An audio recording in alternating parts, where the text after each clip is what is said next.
You, John Fitzgerald Kennedy, do solemnly swear. I, John Fitzgerald Kennedy, do solemnly swear. That you will faithfully execute the office of President of the United States. That I will faithfully execute the office of President of the United States. And will, to the best of your ability. And will, to the best of my ability. Preserve, protect, and defend the Constitution of the United States. Preserve, protect, and defend the Constitution of the United States. So help you God. So help me God.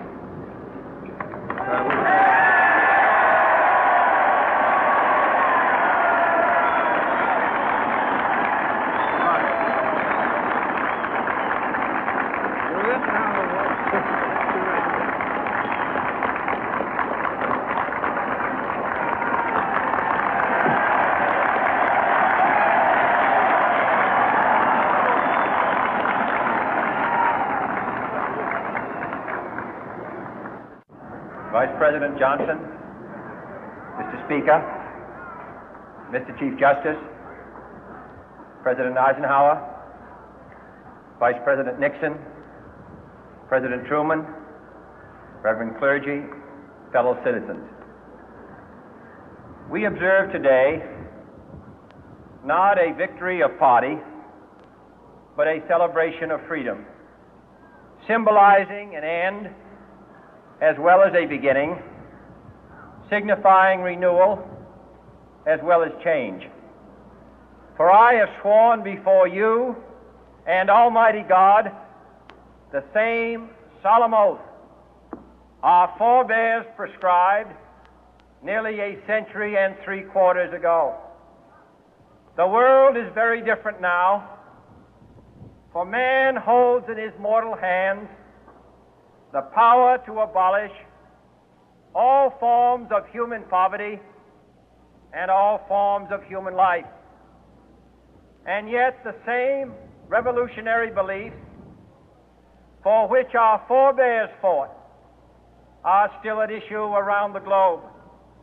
The belief that the rights of man come not from the generosity of the state, but from the hand of God. We dare not forget today that we are the heirs of that first revolution.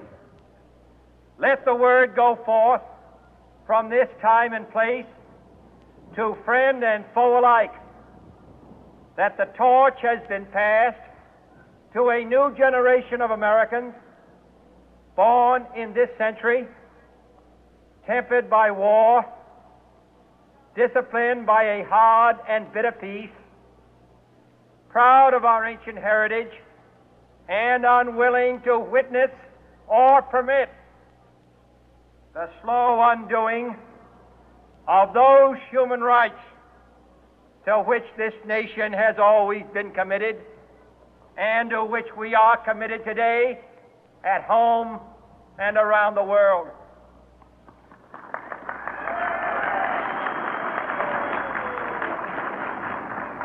Let every nation know, whether it wishes us well or ill, that we shall pay any price, bear any burden, meet any hardship, support any friend, oppose any foe to assure the survival and the success of liberty.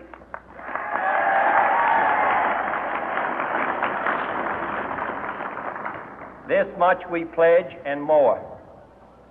To those old allies whose cultural and spiritual origins we share, we pledge the loyalty of faithful friends. United, there is little we cannot do in a host of cooperative ventures. Divided, there is little we can do, for we dare not meet a powerful challenge at odds and split asunder. To those new states whom we welcome to the ranks of the free, we pledge our word that one form of colonial control shall not have passed away, merely to be replaced by a far more iron tyranny. We shall not always expect to find them supporting our view, but we shall always hope to find them strongly supporting their own freedom, and to remember that in the past, those who foolishly sought power by riding the back of the tiger ended up inside.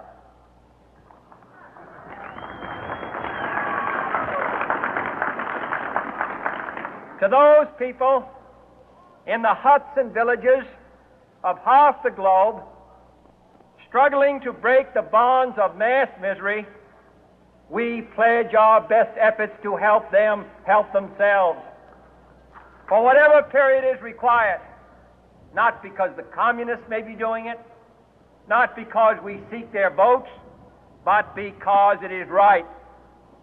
If a free society cannot help the many who are poor, it cannot save the few who are rich.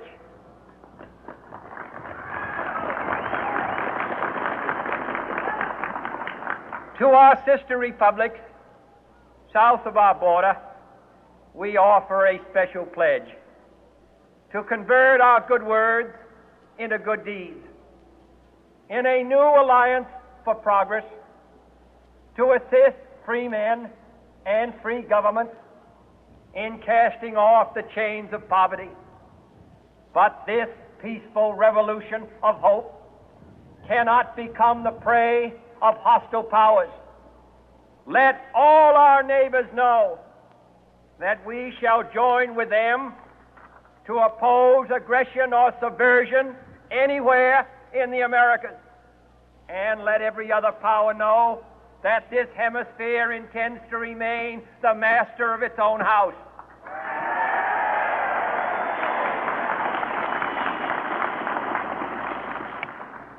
To that World Assembly of Sovereign States, the United Nations, our last best hope, in an age where the instruments of war have far outpaced the instruments of peace, we renew our pledge of support to prevent it from becoming merely a forum for invective, to strengthen its shield of the new and the weak, and to enlarge the area in which its writ may run. Finally, to those nations who would make themselves our adversary, we offer not a pledge, but a request that both sides begin anew the quest for peace. Before the dark powers of destruction, unleashed by science, engulf all humanity in planned or accidental self-destruction, we dare not tempt them with weakness, for only when our arms are sufficient beyond doubt can we be certain beyond doubt that they will never be employed. But neither can two great and powerful groups of nations take comfort from our present course, both sides overburdened by the cost of modern weapons, both rightly alarmed by the steady spread of the deadly atom, yet both racing to alter that uncertain balance of terror that stays the hand of mankind's final war. So let us begin anew, remembering on both sides that civility is not a sign of weakness, and sincerity is always subject to proof. Let us never negotiate out of fear, but let us never fear to negotiate.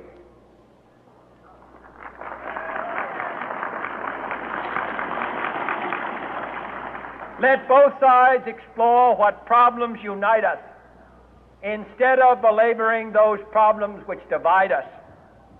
Let both sides, for the first time, formulate serious and precise proposals for the inspection and control of arms, and bring the absolute power to destroy other nations under the absolute control of all nations.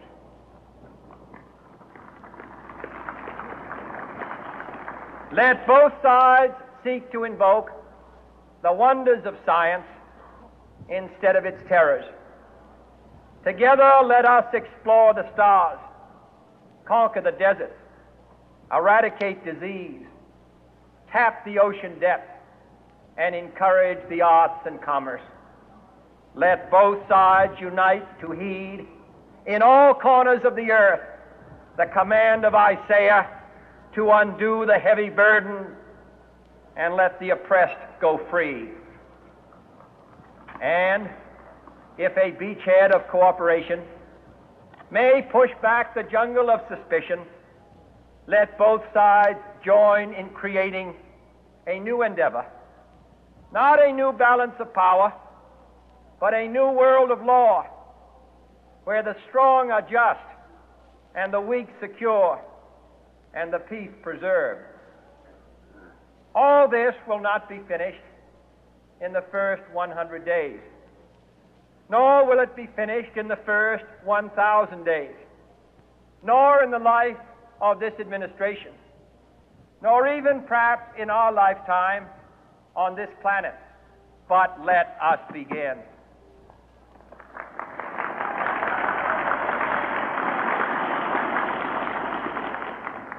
In your hands, my fellow citizens, more than mine, will rest the final success or failure of our course. Since this country was founded, each generation of Americans has been summoned to give testimony to its national loyalty. The graves of young Americans who answered the call to service surround the globe. Now the trumpet summons us again, not as a call to bear arms, though arms we need, not as a call to battle, though in battle we are, but a call to bear the burden of a long twilight struggle, year in and year out, rejoicing in hope, patient in tribulation, a struggle against the common enemies of man, tyranny, poverty, disease, and war itself. Can we forge against these enemies a grand and global alliance, north and south, east and west, that can assure a more fruitful life for all mankind? Will you join in that historic effort?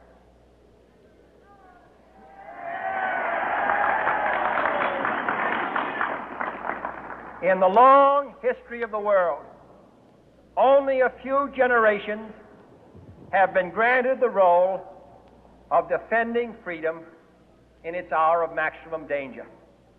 I do